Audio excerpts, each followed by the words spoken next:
Hi friends, it's Gwen. Welcome back to my channel. Today I'm starting a new project video and this is going to be reading Penelope Douglas for the first time. I have two of her books here, Birthday Girl, which I have heard so many people love, and Credence, her newest release, which these books are so vastly different from one another.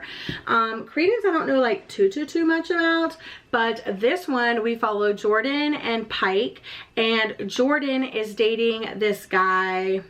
What's the guy's name? So Jordan is dating this guy and she ends up moving into her boyfriend's father's house, and it's a relationship or a romance between the father and the girl. So yeah, he took me in where I had nowhere else to go. He doesn't use me, hurt me, or forget about me. He doesn't treat me like I'm nothing, take me for granted, or make me feel unsafe. He remembers me, laughs with me, and looks at me. He listens to me, protects me, and sees me.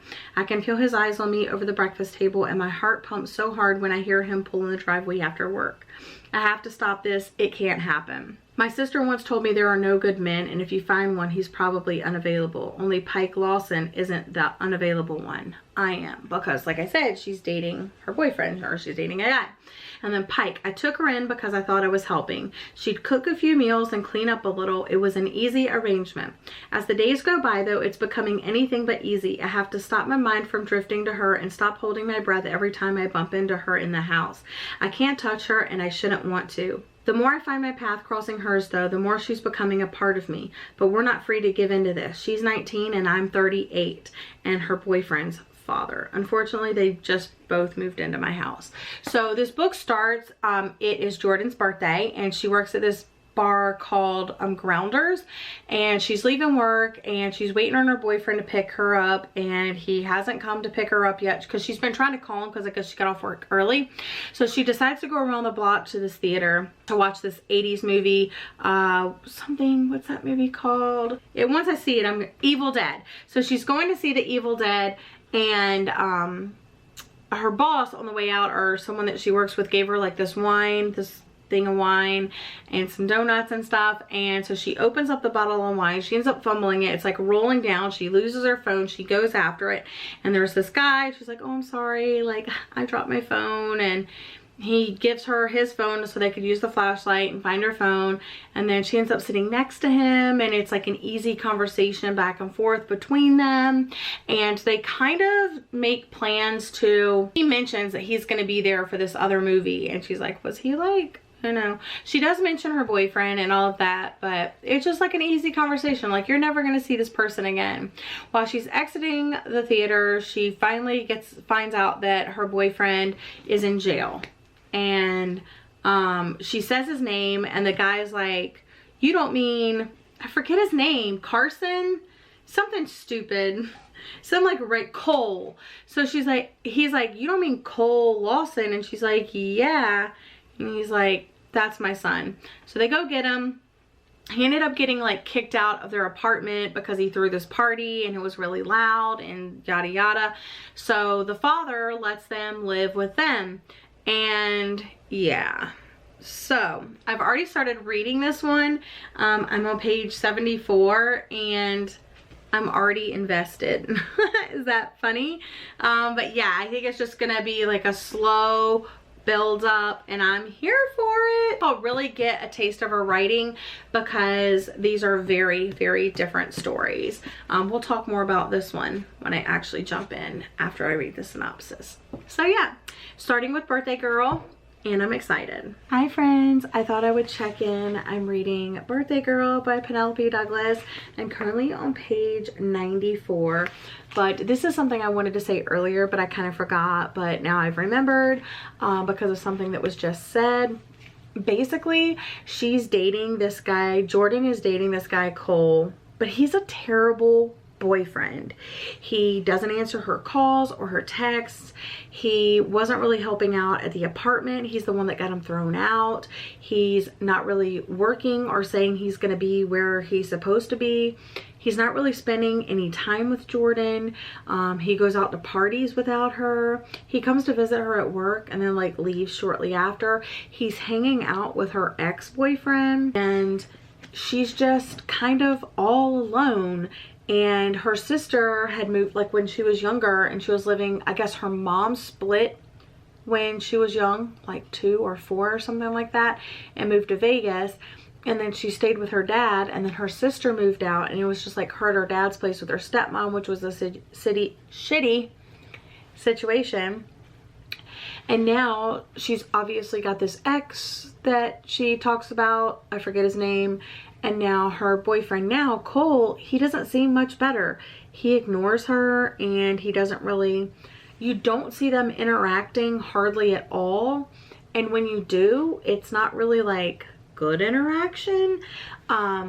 But the interaction that she has with Pike, which I know is like the love interest of the story, that's like the whole taboo subject here, so I know that, but it's like he seems better for her because her boyfriend seems like a dick. Maybe because of the living situation that they're in, Pike and Cole's mom, Lindsay, they never got married, and they split shortly after having the kid or whatever. And Cole lived with his mom, so all she heard was like the mom side of things, like how Pike was a dick and how he always cheated on her and all of this. And even Jordan says, like, I thought that they split when you were 2, so how do you know all this? And he was like, oh, I just know what my mom's told me. So obviously the mom had hard feelings. Yeah, so it's just kind of like a screwed up situation. Like, Pike really doesn't have anybody that he's close to. Jordan, even though she's dating his son, like, they don't seem to have a really good relationship. Kind of neglectful. And what did it say that made me like rush in here and turn on the camera? Let's see.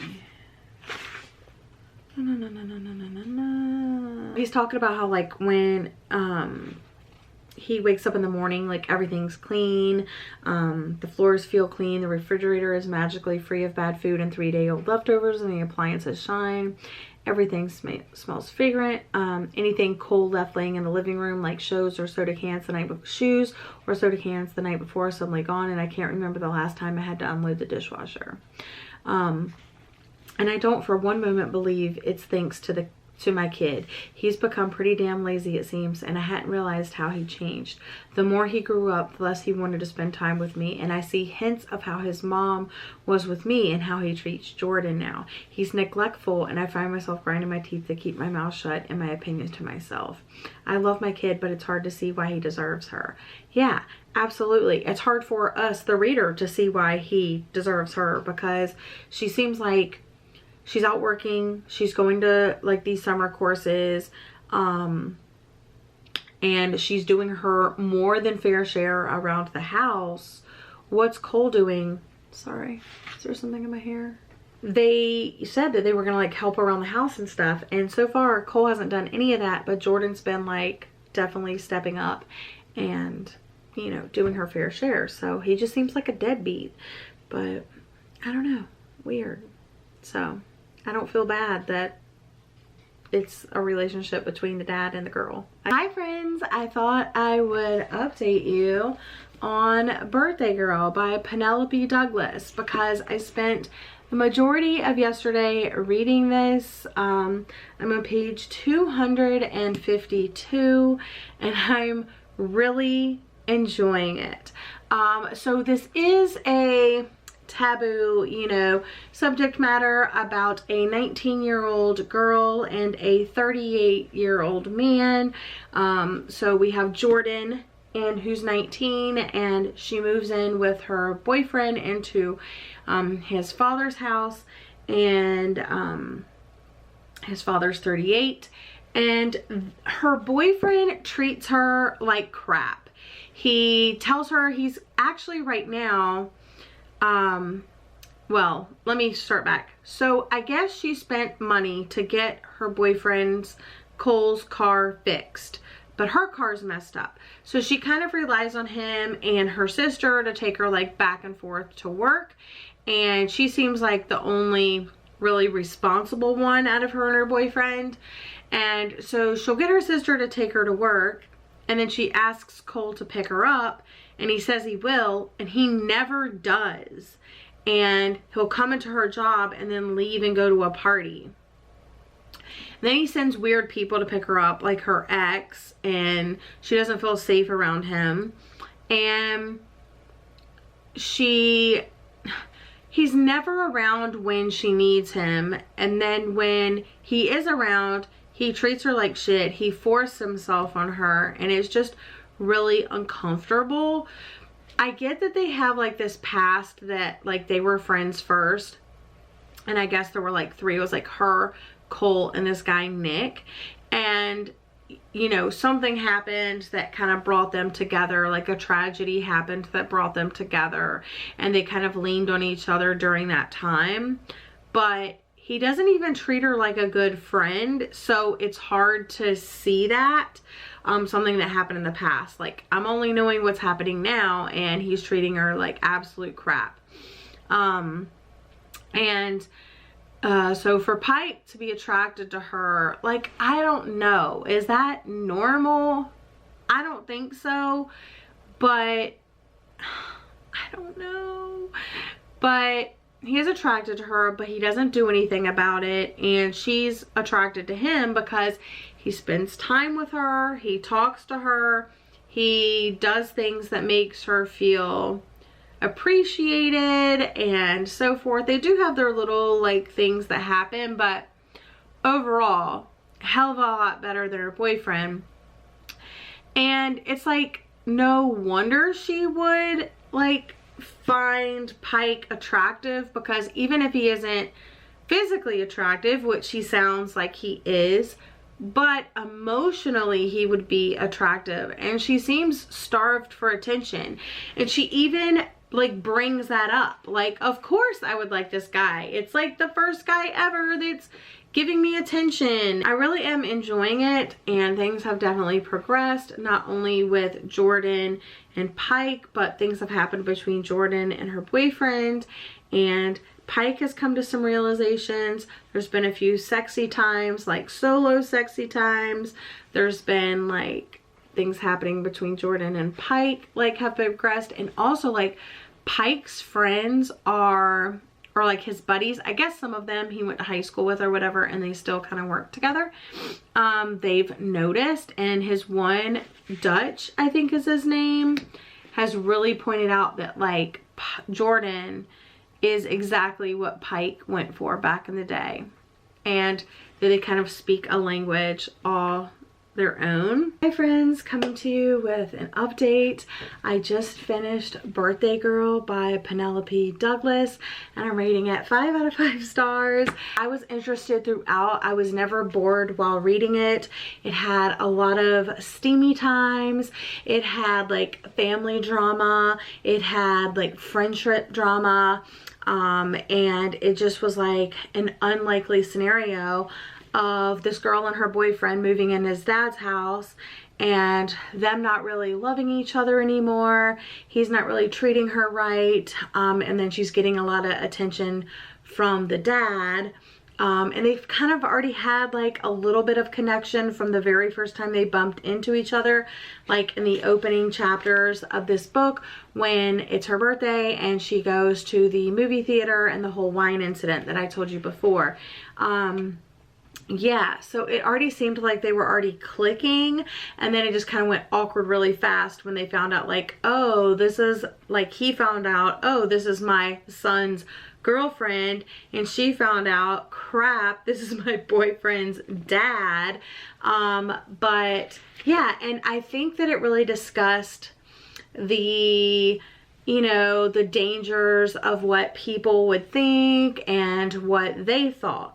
She's like, I can't do this, and he's like thinking, I can't do this, but also like not being able to hold back your feelings and, you know, going after what you want. And yeah, I loved it so much. So yeah, 5 out of 5 stars. I'm so happy I read this. Yeah, I remember watching Jacqueline's review of this and how much she loved it, and then I remember Gabby like recommending it. So next up on this Penelope Douglas vlog project, I'm gonna read Credence, which is her newest release. And I know that she does standalones, but she also does series. I'm not that interested in series because unless it's following like the exact same characters. But what I have found in books like this, kind of like more dark, taboo, romance, smutty books, is that usually you have a series that doesn't follow the same characters. Like you'll have a first book about the characters, and then in the second book you'll follow like a side character and another person, or like siblings and stuff like that. One series that hasn't done that is Tears for Tess. So I really like Tears for Tess, although that was like really freaking dark. It wasn't like a taboo thing, it was dark. And then in the second book, it also followed the same characters, which I appreciated. But yeah, so I don't know how her books are, like if they follow the same characters or if it's like spin-off characters and things like that. I don't really like that. So for now, I'm just going to be sticking to her standalones. And I know Credence is another standalone. It's the newest release. Let's read the back. Tyrion de Haas doesn't care about anything anymore. The only child of a film producer and his starlet wife, she's grown up with wealth and privilege, but not love or guidance. Shipped off to boarding school from an early age, it was still impossible to escape the loneliness and carve out a life of her own. The shadow of her parents' fame followed her everywhere. And when they suddenly pass away, she knows she should be devastated. But has anything really changed? She's always been alone, hasn't she? So Jake Vandenberg, her father's stepbrother and her only living relative, assumes guardianship of her, who is still 2 months shy of 18. Sent to live with him and his 2 sons, Noah and Caleb, in the mountains of Colorado, Tyrion soon learns that these men now have a say in what she chooses to care and not care about anymore. As the 3 of them take her under their wing, teach her to work and survive in the remote woods, far away from the rest of the world, she slowly finds her place among them and as a part of them. And she also realizes that lines blur and rules become easy to break when no one else is watching. One of them has her, the other one wants her, but he's going to keep her. So it sounds like it's like her and like several of these other guys like getting in romantic situations. So yeah, I'm kind of excited about the setting. The mountains of Colorado kind of reminds me of Alaska in a way, but like not as closed off. So this one was pretty long, and what I did like that it did at the end is that always in books like this, I'm always wondering like, okay, where are these characters now? And I like that, you know, it shows you that at the end, like where they are now, how their life after scene ends, what happens next. I appreciated that, and it showed like a good passage of time, so I appreciate that.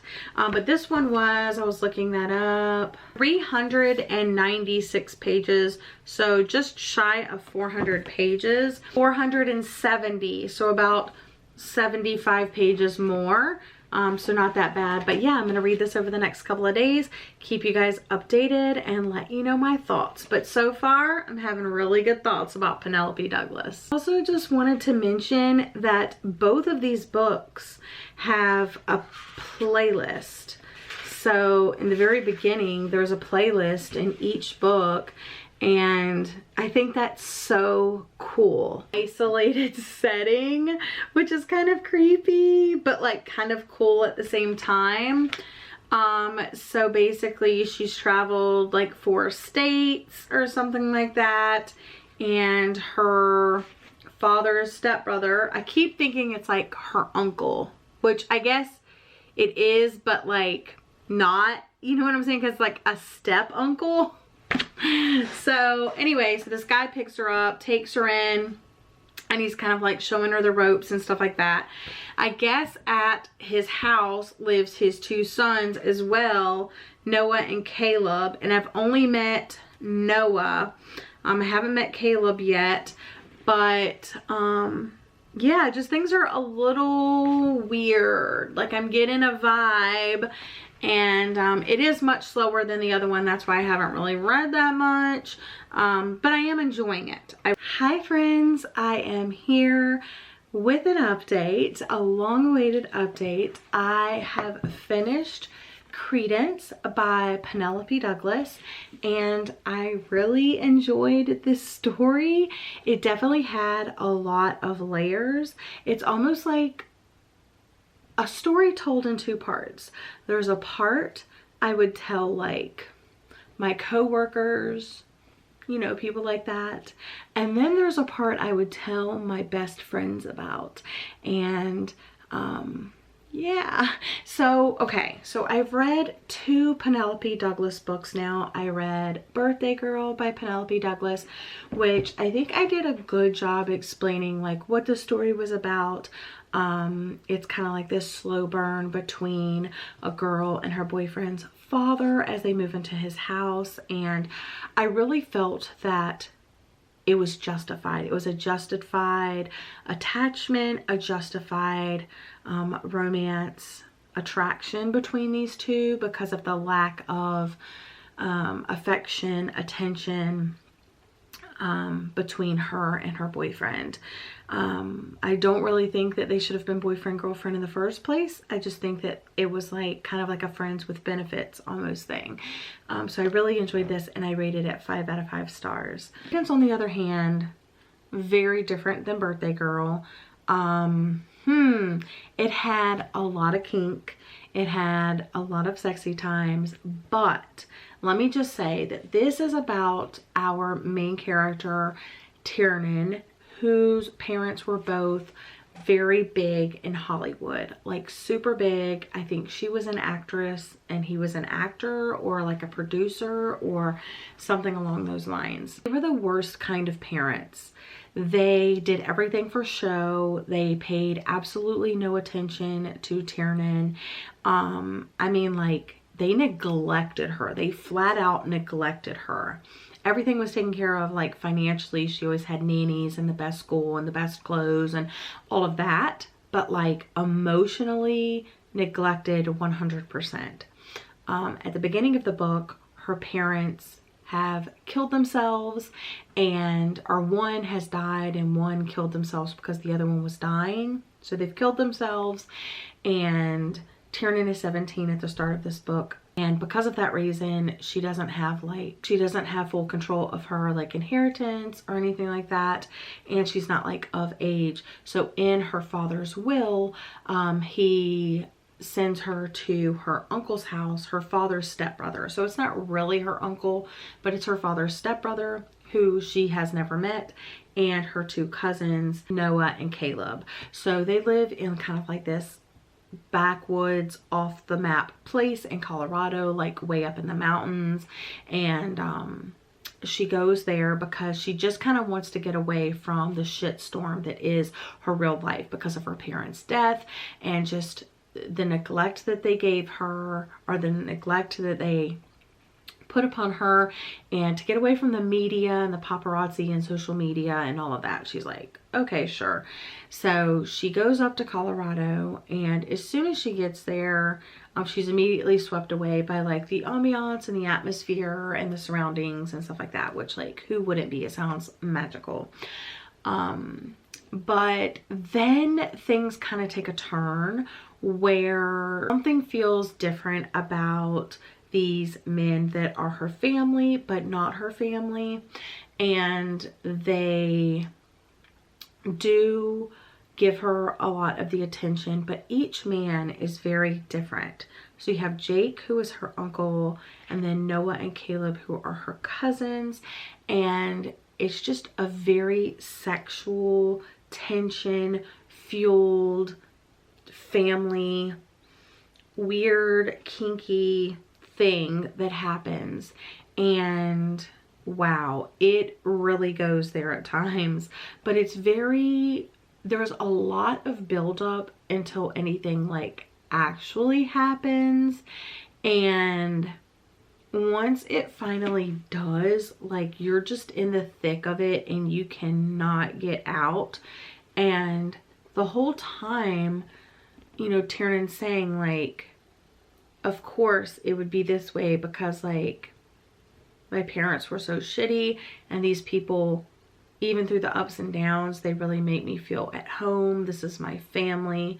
And it's just, it's so innocent, but at the same time, like, this is not an innocent book. There's 3 guys that all have this attraction to Tiernan, and she has relationships with all 3 guys, some at the same time, and you're just trying to find out, like, is she actually going to fall in love with one of these men? What's that going to look like? And you're really kind of worried for her, like, going into the winter, and even other characters, like side characters in the story, say, oh, you just wait until winter, the roads will be closed off, you'll be up there with the 3 guys. And it's just, I don't know, it's so crazy. But all of the characters really have like their own kind of backstory, and you really get to know each of their backstories, and you get to not only Tiernan but Jake, like, you get his backstory and what happened to the woman that he loved and the woman that he married. And then you get to know Noah's backstory, how he kind of feels about things, about like his dad and being trapped in Colorado with them, and also his brother Caleb, who is something tragic happened in the past, and he doesn't talk anymore, like, at all. Like, he is nonverbal. So very, very interesting stories and characters and characterizations.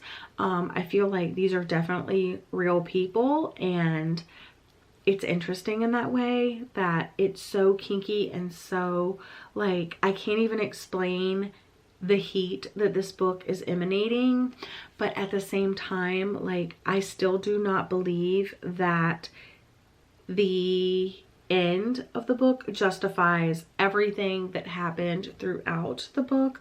There's definitely some non-consensual things happening. There's definitely some questionable morale things happening that I don't know, like, I just couldn't 100% justify everything that happened in here. I'm gonna rate this one 4 out of 5 stars because I really did enjoy it. It's 470 pages, so it is quite long. This one is a little, you know, shorter, about 100 pages less, I would say. But yeah, I am so happy that I have finally read Penelope Douglas works. I definitely want to pick up Punk 57, and I want to look into what Misconduct is about, because while I think I will enjoy pretty much anything she writes, because, you know, they're really good and really steamy and you're just like in it to win it, like, at the same time, there's definitely things that I like more and I like less, but I still like really enjoyed. I mean, come on, like, a 4 stars is like an amazing rating. But yeah, so that's my experience reading Penelope Douglas. I'm really happy that I did this, so I know that this is an author that I like and I can keep an eye on for more standalones. Like I said, I'm more into the whole standalone thing than the series thing. I would probably recommend this if you're looking to get into that new adult erotic, dark, you know, romance.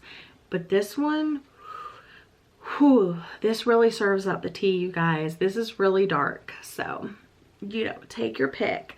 But yeah, so I'm definitely going to keep an eye out for Penelope Douglas's books in the future, but I'm really happy. Anyway, I hope you have enjoyed, and hopefully I have explained enough of my thoughts that you get a good feel of what I think about this author. And yeah, that's all for this video. So I hope you enjoyed. I hope you guys are staying safe and happy out there. And yeah, I will see you guys in another video very soon. Bye.